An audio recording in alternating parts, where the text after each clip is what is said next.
In the heart of the Appalachian Mountains lies a legend, shrouded in mystery and fear. It's a tale that has haunted the small town of Point Pleasant, West Virginia for decades. This is the story of the Mothman.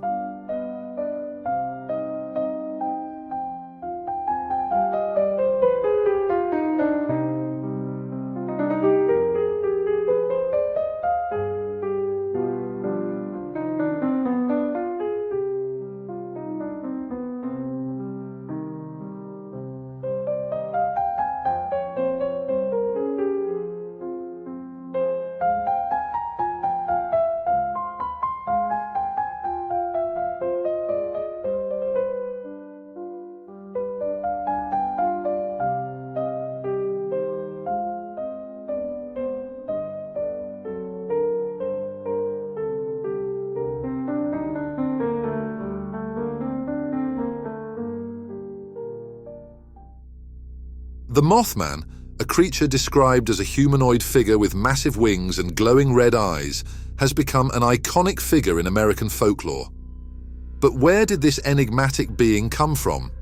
And what is its purpose? Tonight, we embark on a journey into the heart of mystery as we delve into 3 chilling encounters with the Mothman. Brace yourselves for tales that will send shivers down your spine and ignite your imagination. Sit back, relax, and prepare to be captivated by the eerie whispers of the unknown. Enjoy the journey, and may the thrill of the Mothman's presence linger long after the stories are told.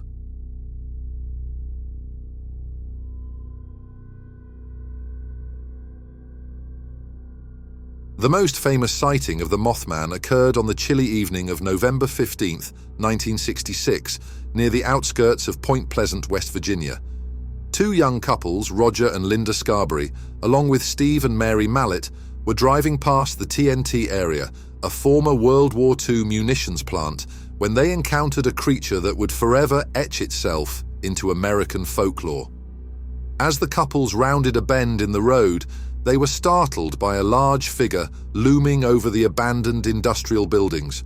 Roger, who was behind the wheel, slammed on the brakes, bringing their car to a screeching halt. The group's headlights illuminated the creature, revealing a humanoid figure with massive wings folded against its back. The creature turned its head towards the startled onlookers, revealing 2 glowing red eyes that seemed to pierce through the darkness. The group later described the eyes as hypnotic and glowing like bicycle reflectors. Frozen in fear, the couples watched in disbelief as the creature unfurled its wings and ascended into the night sky with an otherworldly grace. Terrified by what they had witnessed, the couples quickly fled the scene, racing back to Point Pleasant to report their encounter to the local authorities. News of the sighting spread like wildfire, igniting a media frenzy and sparking a wave of Mothman hysteria that gripped the town and captured the imagination of the nation. In the days and weeks that followed, more sightings of the Mothman were reported by townsfolk and visitors alike, solidifying its status as a legendary figure in American folklore. The events of that fateful night would forever change the sleepy town of Point Pleasant and thrust the mysterious Mothman into the spotlight of paranormal lore.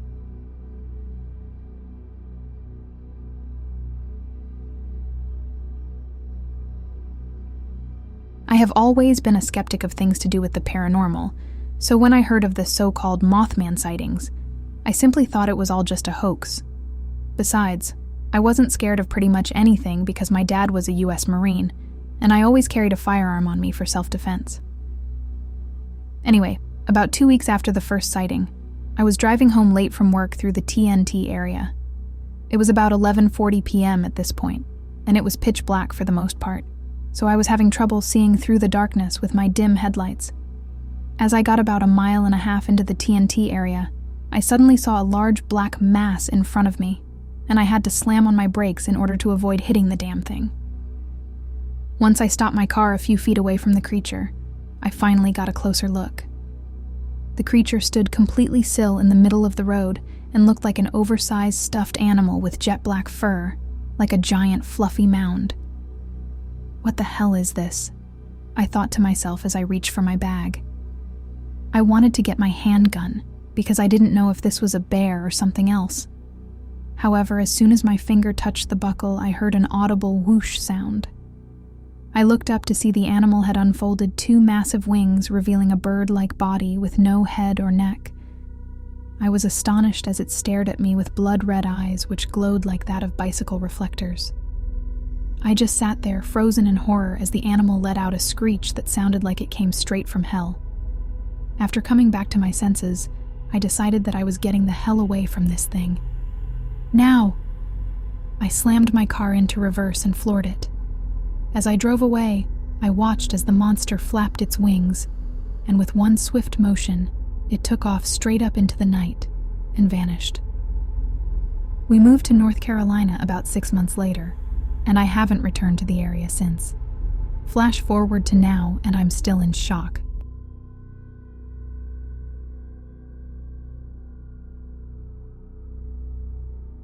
My older sister experienced the same thing I did one night during 1975 while traveling on the East Coast. I think I was about 10. That would make my sister 11. I'm telling this story now because it recently came up again in conversation. The first time we talked about it was about 5 years ago. I'm not sure why it took almost 35 years to come up in discussion for the first time. Neither of us recall choosing not to talk about what we both saw while parked overnight at a road stop in the hills of upstate New York. Maybe we just forgot? Not long after my mom died of an aneurysm, I was 14 and she was 15. Life from there forward was chaotic and crazy, and I was one sad human being. I digress. So as I said before, my sister and I recently talked about this. We rarely talked until recently. My sister had a stroke this past February, and it forced her to move back to our home state, and in the same city as me, to be cared for because she is paralyzed. I've spent a lot of time with her since then, just sitting and talking and getting to know her as an adult. Her left side is paralyzed, but she can speak very clearly. So, naturally, we've been talking about a lot of things having to do with our childhood, and our shared Mothman experience came up once again. Back in the 70s, it was not uncommon for people to travel across country each summer in their car or van. So naturally, my parents thought nothing of packing up their 3 children in a basic van with little more than one of those AAA trip tips you could get if you were a member of AAA. We traveled every summer. We'd gone camping in Mexico for a month one year, camping through Canada the next year, and so on. In 1975, however, my parents wanted to cover the eastern seaboard using our van as our means of transportation. We came up the coast from South Carolina to North Carolina and onward up to New York State. That's where it happened. My parents were cheap. Maybe that's not fair to say. My dad was a social worker and my mom was a stay-at-home mom, so we did things on a budget. Frequently, we would just pull over at a rest area, do our business in nature, and bunk down for the night right in the van. So this one night, we are in the mountains of New York, stopped at a rest area that is basically a dirt and gravel parking lot. It was heavily forested, and we were the only family parked there for the night. If you're wondering how we all fit in the van, my parents were ingenious and strung hammocks for me and my sister. My parents and my baby sister then slept on the floor of the van using sleeping bags. So my sister and I are both laying in our hammocks. It's late, and everyone below us on the floor is sound asleep. Our heads are near the rear of the van, so we can see directly out of the front window into the forest. I'm laying there, just looking, when I see 2 large orange orbs appear in front of the driver's seat. I know that no one is parked there because I peed in the woods in front of the van less than an hour before. I laid there silently, trying to figure out what the heck it was. I even looked out the rear of the van. We had tie-up curtains in our van, but it was so completely dark out that my parents didn't consider closing the curtains.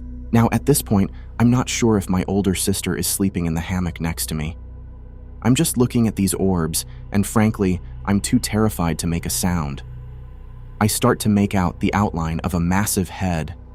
It looks like whatever it is standing on our front bumper. I move beyond terror and muster the gumption to start to cry. To my surprise, my older sister is awake and starts crying along with me. I begin calling for my mom. Internally, my mind is wondering whether what I'm seeing is scarier than the spanking I'm going to get for waking my parents for nothing. My mother is not budging, but neither is my dad. At this point, I would be okay with my dad yelling at me for waking him up. Maybe it would scare this thing away. I start howling louder, calling out for both of them to please wake up. Both remain sound asleep, along with my baby sister, who is sleeping between them. My sister joins me in calling out to both of them. The front driver's door opens. But the dome light does not go on. Whatever it is, it moves into her car and is seated in the driver's seat. I can clearly see an outline of it, and it turns around and looks at me. I would say that the orbs of its eyes were as big as grapefruits, bright orange. My older sister and I both react the same. We roll out of our hammocks, almost in sync with one another, and free fall, slamming on top of each of our parents. Neither parent stirs even a little, in spite of being slammed into in the middle of the night. No matter what, I can't wake anyone up. I remember laying next to my mom and crying, and then everything goes blank. My next memory is waking up in the morning next to my mom and practically squishing my baby sister and being scolded by my dad for being on the floor instead of in my hammock. I am certain nobody woke up that night. But here is the thing, the front driver's side door was cracked open in the morning. My parents accuse us of getting out of the van in the middle of the night to go pee and forgetting to shut the door. I never left that man that night, nor did anyone else. Plus, I am absolutely certain the doors were not only shut, but were locked when we went to bed that night. I don't know what exactly I saw, but I have researched. My best guess is that I experienced what is referred to as Mothman. My sister has told me that she concurs with me. I feel foolish. I am a scientist. Yet I know what I saw, and I am not the only one to have seen what I saw. The first time we talked about it, my talented, artistic older sister sketched what she saw. I know I saw the same thing. That's my story. It's 100% true. I am not a budding young writer, just someone who wants to share her story and hopes that I might gather more information from those of you reading this. So please let me know, and thank you.